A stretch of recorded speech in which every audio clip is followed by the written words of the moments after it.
New question. The member from Simcoe Great. Mr. Speaker, my question is for the Minister of Health and Long-Term Care. Speaker, last week the member for Bruce Grey Owen Sound and I toured Meaford Hospital, where the community is very concerned about the possible loss of surgical services with the closure of their single operating room. The minister's failure to properly fund rural hospitals is forcing the closure of operating rooms not only in Meaford, but also in Markdale and Southampton.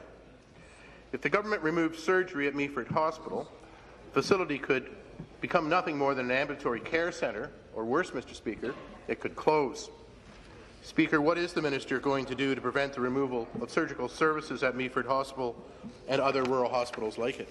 Thank you.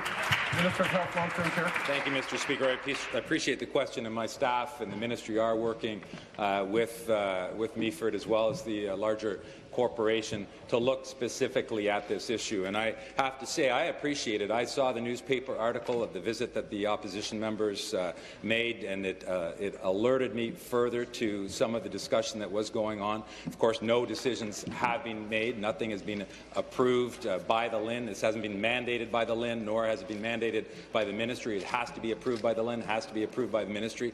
So we're always looking at ways that we can accommodate local realities and the challenges that might be faced by particularly small community hospitals, like the community hospital that I was born into, Mr. Speaker. I appreciate deeply just how important hospitals like Meaford Hospital are to the local community for a whole variety of reasons. We're working closely to see what we can do in this case. Thank you. Supplementary, the member from Bruce Grey Owen Sound. Thank you very much, Mr. Speaker. To the Minister of Health and Long-Term Care. Minister, Greybury's Health Services is held up as a model of amalgamated community hospitals, and yet, despite its best efforts, is struggling to deliver patient care because of your waste and mismanagement. The closure of surgical sites in any rural community means people will be forced to travel out of town to get care. I trust I don't have to remind you that transportation is almost non-existent in rural Ontario, so how are all those constituents, especially low-income families and seniors, supposed to get there and back home? Minister, your government's callous waste and mismanagement is potentially going to harm the people of Meaford area.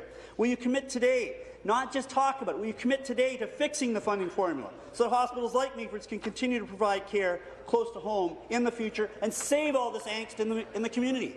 Thank you. Minister. Well, Mr. Speaker, I'm working hard, and the Ministry of Health is working hard with our small towns, with local community hospitals, to help them address the unique challenges that they might be facing. The member opposite only needs to talk to his colleague a couple of chairs beside him to understand fully what we were able to do in Leamington, where that hospital was considering closing its obstetrics ward, Mr. Speaker. And we were able to get involved and reverse that decision, and I would hazard a guess that their obstetrics ward and the midwives that have been brought into that, it's probably a stronger service than that hospital and that community has seen in a long, long time. Or in Quinte Healthcare, in the hospital in Brockville, Mr. Speaker, where we have worked hard to, not Brockville, Trenton, and the member has reminded me of his hard work to be able to ensure that services remain. Lastly, I'll just ask the member opposite, I hope he'll join me when shortly we do have the groundbreaking for his brand new hospital in Markham, Mr. Speaker. Thank you. New question, the member from London